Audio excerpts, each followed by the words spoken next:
Dini vecibelerinizi yerine getirirken özellikle büyükbaş hayvanları mutlaka kasaplara kestirmenizde çok yarar var. Çünkü yılda bir defa kasaplık yapmak o hayvanlara eziyet etmek oluyor. Bilemiyorsunuz. Yanlış kesiliyor. Bazı çok büyük ölümcül kazalara da neden olabiliyor. Benim çocukluğumda apartmanların bahçelerinde hayvan kesiyorduk.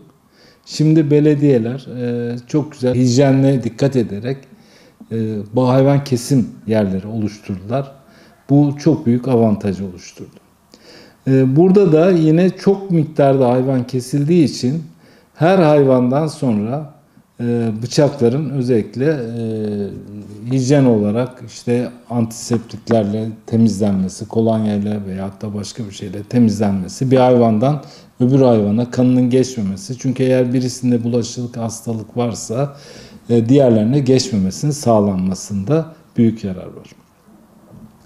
Ayrıca tabii biz hayvanı keserken kasaplara kestirelim dedik. Kendimiz de kesersek civarımızda 1 metre civarımızda başka birisinin olmamasına dikkat edelim. Çünkü bıçak herhangi bir şekilde kaydığında onu yaralayabilir. Böyle vakalarla karşılaştık.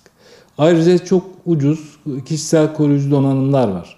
Yani kasap eldiveni dediğimiz tel kafesli eldivenler var. Bunları bıçağın olduğu el değil de diğer ele alıp da kullanırsanız herhangi bir şekilde bıçak elinizden kayarsa, hayvan çünkü canlı, ani bir hareketle bıçak elinizden kayabilir. O zaman kolunuza veya başka birinize geldiğinde bıçak kesmeyecektir. Çünkü tel kafese takılacaktır. Bu da avantajlı bir durum. Hayvanı kestikten sonra bizim tabii derisi önemli bir değer. Bu deriyi nereye verirsek verelim, derinin sağlıklı olarak verilmesi esas olması lazım. Deriyi biz çıkarırken tulum dediğimiz şeyi düzgün şekilde çıkarmak lazım. Ondan sonra da yine tuzla bu deriyi güzelce saklayıp paketleyip uygun yere vermemiz gerekiyor. Deride de böyle bir sistem yapalım. Çünkü bu derinin sağlam olarak olması daha yüksek bir değerde satılmasını, kullanılmasını sağlayacaktır. Diğer türlü ne yapacaktır?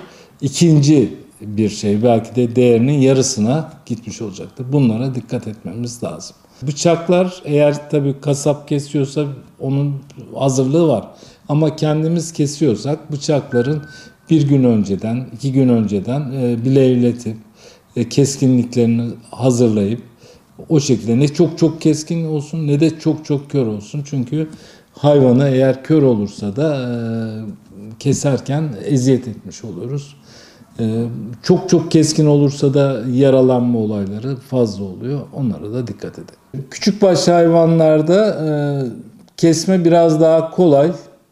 Onun için kısmen kesebiliyoruz. Devamlı her sene kesiyorsanız bunu yapabiliyoruz. Ama büyükbaşta çok büyük hayvanlar ve bunları kesmek, yere indirmek başlı başına problem. Onun için yılda bir defa hayvana eziyet etmeden bunu kasaplara, yani bu işi yapan profesyonel kişilere yaptırmak çok önemli. Çünkü her defasında inşallah olmaz bu sene ama işte büyükbaş hayvan kesilirken kaçtı, yok boynu şöyle oldu böyle oldu diye birçok gazete haberlerini görüyoruz, televizyonlarda haberler görüyoruz. Bunun çözümü de büyükbaş hayvanların kesinlikle belediyenin belirlediği yerlerde sağlıklı ortamlarda kesilmesini sağlamak.